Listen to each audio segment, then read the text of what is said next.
Introduction. Welcome to the 10-Minute Book Club. Today, we're tackling Crime and Punishment by Fyodor Dostoevsky, one of the most profound and complex novels in literary history. Set in 19th century Russia, this psychological masterpiece delves into morality, guilt, and redemption through the story of a young man who commits murder and is haunted by the consequences. If you're ready to explore the mind of Raskolnikov and the gripping world of crime and punishment, let's dive in. Section 1. Setting the scene. The novel takes place in St. Petersburg, a grim and poverty-stricken city. The atmosphere is oppressive, with overcrowded streets and desperate citizens.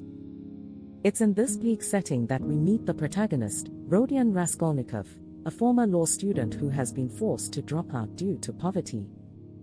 Raskolnikov lives in a tiny, squalid apartment and spends his days brooding over his dire circumstances.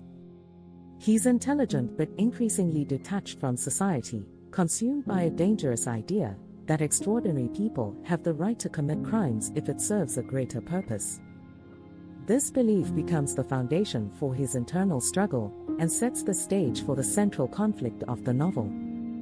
Section 2. The crime. Raskolnikov's theory leads him to justify a shocking plan. He will murder Alyona Ivanovna, a miserly pawnbroker, and use her money to improve his own life and help others. He sees Alyona as a parasite who preys on the poor, convincing himself that killing her is a morally justifiable act. When the moment arrives, Raskolnikov carries out the murder. However, things quickly spiral out of control. Alyona's half-sister, Lizaveta, unexpectedly walks in, and in a panic, Raskolnikov kills her as well. The double murder leaves him shaken, and although he escapes without being caught, his mental state begins to unravel. The crime that was supposed to liberate him instead becomes a source of unbearable guilt. Section 3. The punishment begins. Despite avoiding immediate suspicion, Raskolnikov's guilt manifests in paranoia and illness. He isolates himself, oscillating between moments of arrogance, where he sees himself as above the law, and crushing self-loathing. His behavior becomes increasingly erratic, drawing the attention of others. 1. Razumikin, his loyal friend, notices Raskolnikov's strange demeanor, but doesn't suspect the truth. 2. Porfiry Petrovich, the cunning police detective, becomes suspicious of Raskolnikov and engages him in psychological games, subtly probing his guilt. As the investigation progresses, Raskolnikov's internal torment grows. He is haunted by dreams and visions, unable to reconcile his actions with his humanity. Section 4. Sonia and Redemption. A turning point in the novel is Raskolnikov's relationship with Sonia Marmeladov, the daughter of a drunkard forced into prostitution to support her family. Despite her suffering, Sonia embodies kindness, faith, and moral strength. Sonia becomes a confidant for Raskolnikov, and her unwavering belief in forgiveness and redemption deeply affects him. Through Sonia, Dostoevsky introduces the novel's spiritual dimension, emphasizing the power of love and faith to overcome even the darkest sins. Sonia encourages Raskolnikov to confess and accept his punishment, arguing that only by doing so can he find peace. Section 5. The cat-and-mouse game with Porfiry. Porfiry Petrovich intensifies his psychological pursuit of Raskolnikov, confronting him with subtle accusations and philosophical debates about crime and morality.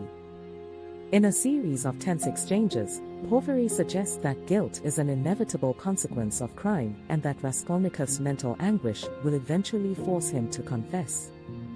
Porfiry's approach isn't about hard evidence, it's about breaking down Raskolnikov's psychological defenses. These interactions reveal Dostoevsky's deep understanding of the human psyche, as Raskolnikov's guilt becomes more visible with each encounter. Section 6. The confession and exile. After much internal struggle and encouragement from Sonia, Raskolnikov finally confesses to the murders. His confession marks the beginning of his journey toward redemption, but also leads to his arrest and sentencing.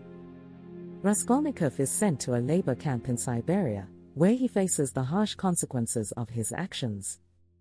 At first, he remains emotionally detached, refusing to fully accept responsibility for his crime. However, Sonia's unwavering support and visits begin to chip away at his defenses. In the novel's final moments, Raskolnikov experiences a spiritual awakening, realizing the value of life and the possibility of redemption. Section 7. Themes and Legacy. Crime and Punishment is more than a story of murder. It's a profound exploration of morality, free will, and human nature. Key themes include: 1. Guilt and redemption. The novel shows how guilt can destroy a person from within and how redemption is possible through confession and moral reckoning. 2. The nature of justice. Dostoevsky questions whether justice is purely legal or something deeper, tied to the conscience and soul. 3. The role of faith. Through Sonia, the novel emphasizes the importance of faith and compassion in overcoming despair. Dostoevsky's masterful psychological insights and his exploration of existential questions make Crime and Punishment a timeless masterpiece. Conclusion. Crime and Punishment by Fyodor Dostoevsky is a gripping tale of guilt, morality, and the search for redemption. It's a novel that forces us to confront difficult questions about right and wrong, the nature of justice, and what it means to atone for our actions. Thank you for joining the 10-Minute Book Club. If you enjoyed this summary, don't forget to like, subscribe, and share your thoughts. Have you read Crime and Punishment?